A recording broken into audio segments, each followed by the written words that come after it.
হরে কৃষ্ণ। শ্রীহরি বাসর দিনে কৃষ্ণ নাম রস পানে তৃপ্ত হয় বৈষ্ণব সুজন। অন্য রস নাহিল অন্য কথা নাহি কও, সর্বভোগ করহ বর্জন।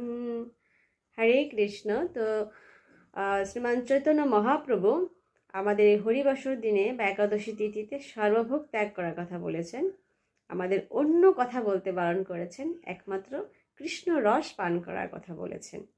তো আমরা এই দিনে যদি কৃষ্ণ রস পান করি, অর্থাৎ ভগবত ভক্তি করি, তাহলে ভগবান অত্যন্ত সন্তুষ্ট হন। তো যার যেরকম সুযোগ আছে আমরা সেভাবে ভগবত ভক্তি করতে পারি। আমরা তুলসী মহারানীর সেবা করতে পারি, তুলসী মহারানীর দর্শন, তাকে স্পর্শ, তাকে আরতি নিবেদন করা, প্রণাম নিবেদন করা, পরিক্রমা করা।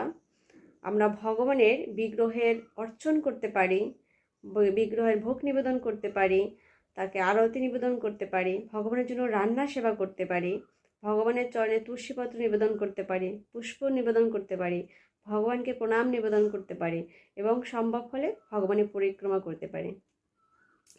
কলির কলুনাশকারী হরিনাম মহামন্ত্র আমরা জপ করতে পারি, শ্রবণ করতে পারি এবং প্রচার করতে পারি।